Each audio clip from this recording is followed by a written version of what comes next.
September 19th, 1944. Eastern France, near the village of Arracourt. Captain James Leach crouched inside his M4 Sherman tank, peering through the narrow vision slit at the horizon. 3 miles away, across rolling farmland and scattered woods, he could see them, German Panther tanks. At least a dozen, maybe more. They were advancing in formation, slow, methodical, unstoppable. Black steel monsters with the deadliest tank gun in the world. Leach had seen Panthers before. Every American tank commander in Europe had. And they all knew the same terrible truth. In a direct fight, the Sherman lost. It wasn't even close. The Panther's 75mm gun could punch through a Sherman's armor from over a mile away. The Sherman's 75mm gun could barely scratch a Panther's frontal armor even at point-blank range. American tankers had a dark joke. The Sherman is the best tank for making American widows.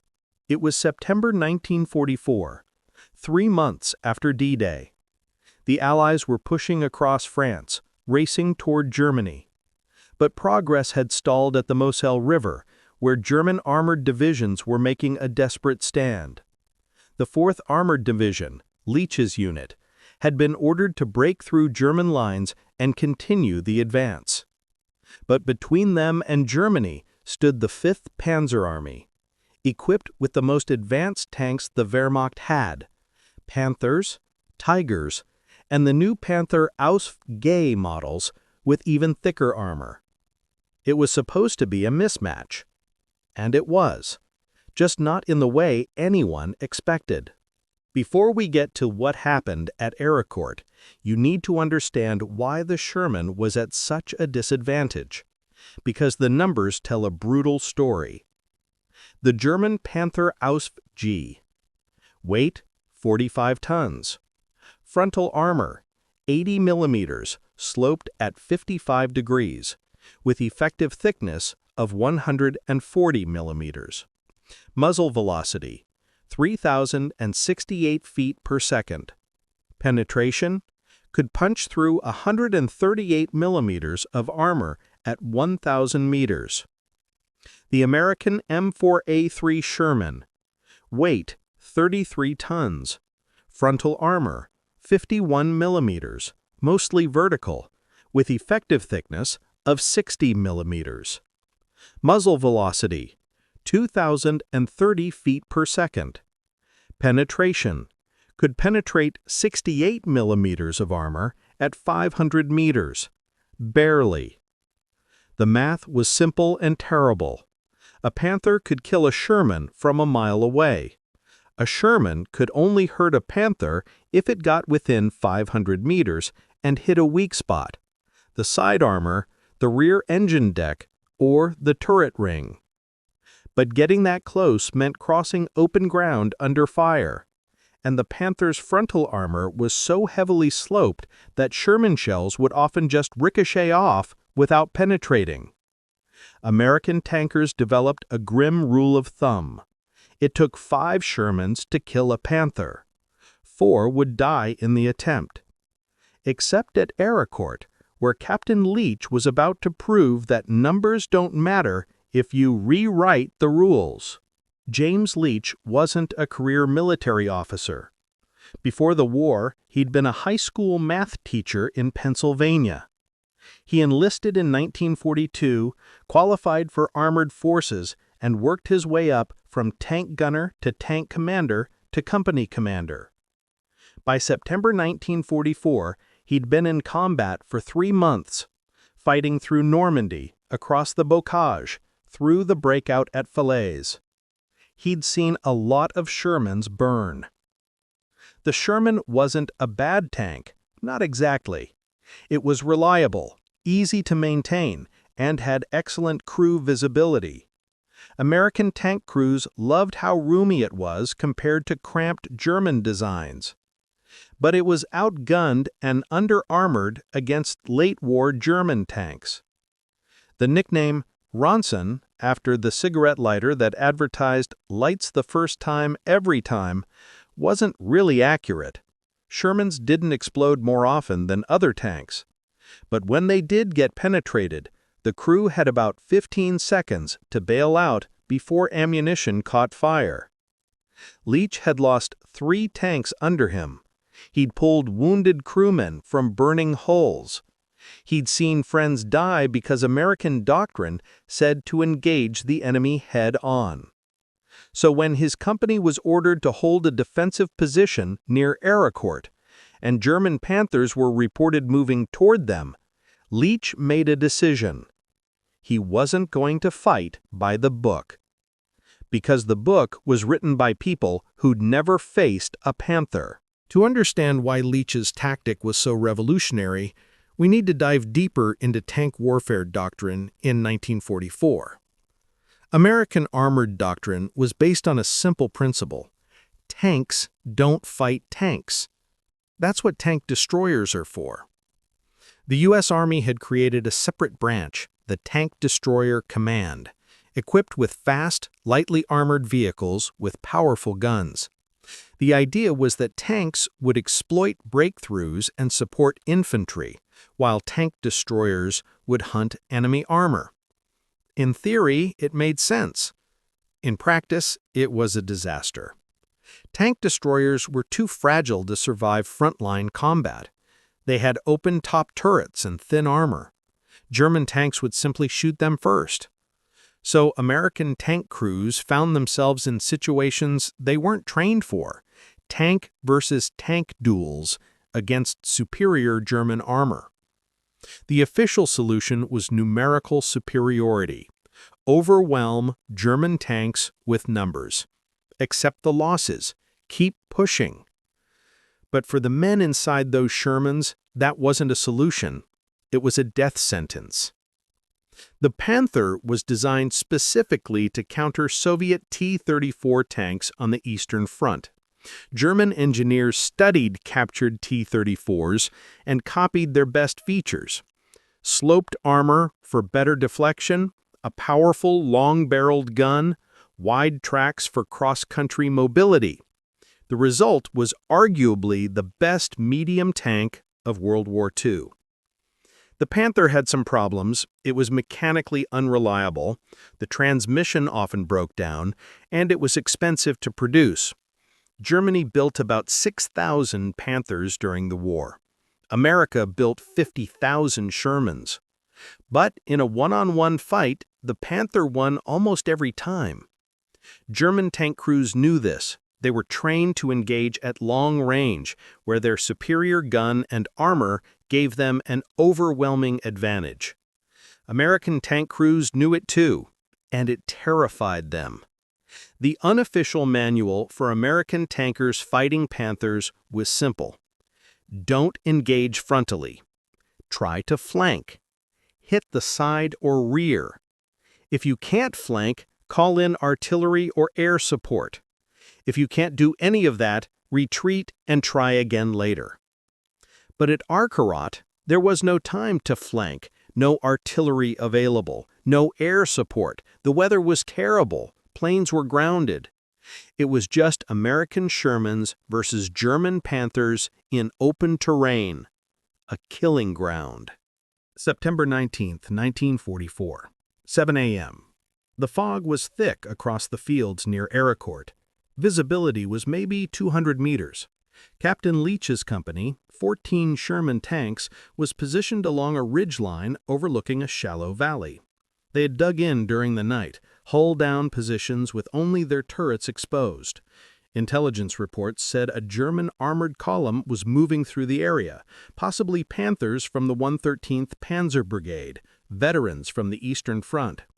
At 7:15 a.m., the fog began to lift, and there they were, dark shapes emerging from the mist, low-slung hulls, long gun barrels, the distinctive sloped armor of Panther Ausp G tanks. Leach counted them, 12 Panthers, moving in a loose formation across the valley, heading northeast. They hadn't seen the Shermans yet. The fog and hull-down positions gave perfect concealment. This was the textbook ambush scenario. Wait for them to close to 500 meters, open fire on the lead and rear tanks to trap the column, hit side armor, cause chaos. But Leach hesitated, because he'd seen this before. The Germans weren't stupid. They knew American tactics. They expected ambushes, and Panthers had excellent radios and well-trained crews. The moment the first Sherman fired, every Panther would know exactly where the Americans were.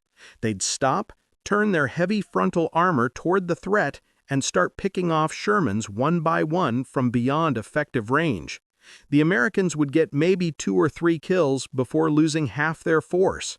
Leach keyed his radio. "All units, hold fire. Wait for my command." His gunner, Corporal Bill Hayes, looked at him. "Sir, they're getting away." "Not yet," Leach said. He was thinking, calculating, trying to figure out how to win a fight they were supposed to lose. The German column kept moving. 600 meters, 700 meters. Soon they'd be too far away for effective engagement. Then Leach saw it. The Panthers were moving past a tree line, terrain that would mask the Shermans if they repositioned. And more importantly, the Panthers were moving from his right to left.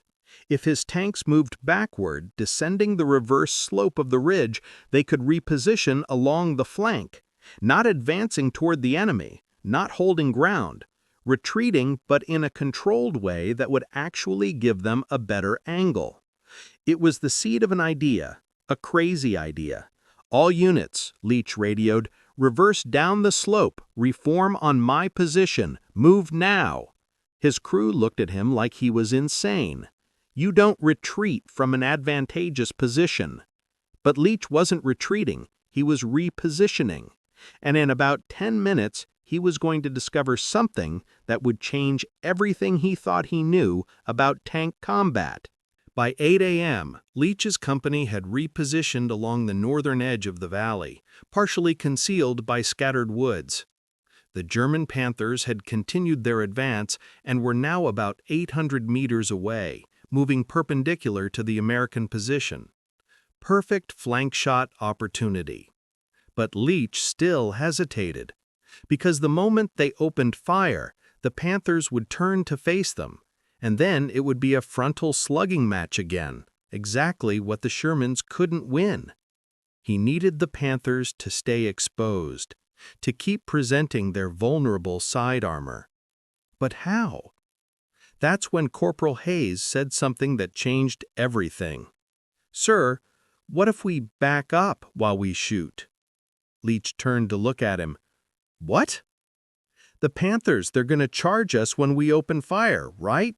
That's what they always do. Heavy frontal armor, they just come straight at you." "Right," Leach said. "That's the problem. But what if we're already moving backwards? They close the range, we back up at the same speed, keep the distance constant, keep shooting their sides." It was insane. Tanks don't drive backwards in combat. The reverse gear on a Sherman was slower than forward, maybe 4 or 5 miles per hour compared to 25 miles per hour forward. The driver couldn't see where he was going. It would be chaos. But how long can we keep them confused? Leach asked. Hayes shrugged. Long enough to kill a few, maybe? Leach thought about it. The standard German response to a flank attack was to pivot the entire formation, present frontal armor, and advance aggressively. Panthers were confident in their armor. They'd charge, knowing Sherman shells couldn't hurt them from the front. But if the Shermans were already backing up, the Germans would think they were winning, think the Americans were retreating in panic. They'd keep charging, and they'd never realize until too late that they were being baited into a kill zone. "All units," Leach radioed, "prepare to engage. When I give the command, fire and immediately reverse. Drivers, full reverse speed, maintain formation. Gunners, keep firing." There was confused chatter on the radio. "Sir, did you say reverse while engaging?" "Affirmative," Leach said. We're going to back up and shoot at the same time." "That's not in the manual, sir." "Forget the manual," Leach said. "It was written by people who never fought Panthers. Mark your targets. Fire on my command." He took a deep breath. This was either brilliant or the dumbest thing he'd ever done. "All units, fire!" 14 Sherman tanks opened fire simultaneously. The world exploded in noise and smoke. Guns roared. Shells screamed across 800 meters of open ground.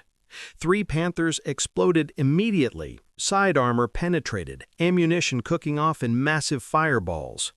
The German column reacted instantly. Commanders shouted orders, engines roared. The Panthers pivoted toward the threat, turrets swinging, presenting their heavy frontal armor. And then they did exactly what Leach predicted. They charged. 12 Panthers, now 9 after the first salvo, accelerated toward the American position, confident in their armor, ready to close the range and annihilate the Shermans. But the Shermans were already moving backwards. "Reverse! Reverse!" Leach shouted to his driver, Specialist Tom Cruise. The Sherman lurched backwards, tracks churning, engine screaming in reverse gear. And the gun kept firing. Hayes reloaded in 10 seconds. Sherman crews were trained to reload faster than any tank in the world. The gun fired again. Another Panther took a hit on the side, track blown off, immobilized. Across the line, all 14 Shermans were doing the same thing, backing up while shooting. The Germans had never seen anything like it. From their perspective, they were charging toward an enemy that was retreating, but somehow the range wasn't closing. The American tanks stayed at 600 to 800 meters, the perfect distance to hit Panther side armor while staying beyond the effective range of German return fire. And because the Panthers were focused on charging forward, they kept exposing their sides to the flanking Shermans. It was a tactical nightmare for the Germans. Leach's Sherman backed up 50 meters, 100 meters. The driver couldn't see where he was going, navigating purely by shouted commands from the tank commander. "Left! Left! Straight back! Stop!" The gun fired. Another Panther brewed up, turret blown clean off by an ammunition explosion. Hayes was working like a machine. Load, fire, load, fire. The gun barrel glowed red hot. The Panthers finally realized what was happening. They tried to adjust, turning to present frontal armor to wherever the Shermans had repositioned. But by the time they turned, the Shermans had backed up again, maintaining the flank angle. It was like a deadly dance. The Germans advanced. The Americans retreated just fast enough to stay out of effective range. And every time the Germans tried to turn, the Shermans shot them in the side. One Panther commander, realizing the trap, tried to break off and retreat. His tank reversed, turret traversing, trying to disengage. 3 Shermans targeted him simultaneously. The Panther took 3 hits in 5 seconds. Side, rear, turret. It exploded so violently, the turret flew 30 feet into the air. The battle lasted 20 minutes. When it was over, 9 German Panthers were destroyed or immobilized. Burning hulls scattered across the valley, black smoke rising into the sky. The remaining 3 Panthers, damaged, crew shaken, withdrew at full speed, fleeing south toward German lines. The Americans didn't pursue. They held position, checked for damage, and reloaded.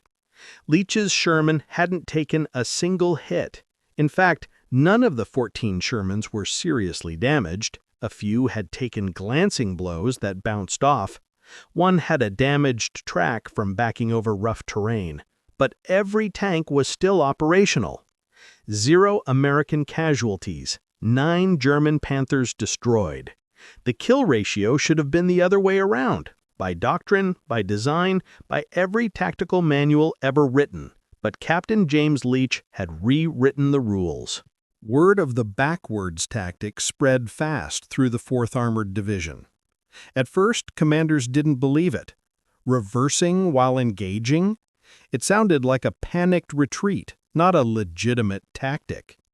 But the numbers didn't lie. 9 Panthers destroyed, 0 Shermans lost. Within days, other tank companies were trying variations of the same technique. Some called it the reverse engagement. Others called it the Leach maneuver. It worked because it exploited 2 psychological factors the Germans didn't expect. First, it made the Panthers aggressive. When tanks retreat, the natural instinct is to press the attack. The Germans assumed the Americans were running scared, so they charged, exposing their weak side armor. Second, it created confusion. Tank combat is about predictability. You expect the enemy to hold ground or advance. When they do something unexpected, like backing up while shooting, it disrupts decision-making. The Germans at Arracourt hesitated for those critical few seconds, trying to understand what was happening. And in tank combat, hesitation is fatal. The Battle of Arracourt continued for another week. The 4th Armored Division faced multiple German counterattacks, over 200 Panther and Panzer IV tanks in total.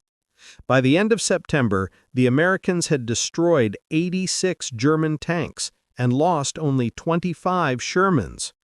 It was one of the most lopsided tank battles in history. And while the backwards tactic wasn't the only reason for victory, American air support and superior logistics played major roles. It was a critical innovation that leveled the playing field. After Arracourt, U.S. armored doctrine began to change. Tankers were encouraged to use unconventional tactics, to think creatively, to adapt to battlefield conditions instead of blindly following manuals. The Leach maneuver was never officially added to training manuals. It was too situation-specific, too dependent on terrain and enemy behavior. But tank commanders knew about it. They taught it to their crews informally, and throughout late 1944 and into 1945, American tank units used variations of reverse engagement to counter superior German armor. James Leach survived the war. He was promoted to major, awarded the Silver Star, and commanded a tank battalion through the final months of fighting in Germany. After the war, he went back to Pennsylvania and resumed teaching math. He rarely talked about his military service. In the 1970s, a military historian tracked him down and interviewed him about Arracourt. Leach was dismissive. "We did what we had to do. The Sherman wasn't a great tank, but it was what we had. You make it work." But the backwards tactic, that was genius, the historian said. Leach shrugged. "It was just math. They had better armor and guns. We had better mobility and crew training. So we used what we had, kept moving, kept the angles in our favor. It's not genius, it's just not being stupid." But it was genius. Because genius isn't just having a brilliant idea, it's having the courage to try something no one has done before, in the middle of combat, when failure means death. Today, the Sherman tank is often remembered unfairly. It's called inferior, inadequate, a death trap. But the Sherman wasn't a bad tank. It was a versatile, reliable platform that could be adapted to different situations. And in the hands of a commander like James Leach, it was deadly. The backwards tactic at Arracourt proves something important about warfare. Technology matters, but tactics matter more. The Panther was objectively superior to the Sherman in firepower and protection, but tactical innovation overcame technological disadvantage. It's a lesson that echoes through military history, from ancient battles to modern conflicts. The side that adapts, that thinks creatively, that breaks the rules when the rules don't work, that's the side that wins. James Leach understood that. And for 20 minutes on September 19, 1944, he rewrote the rules of tank combat.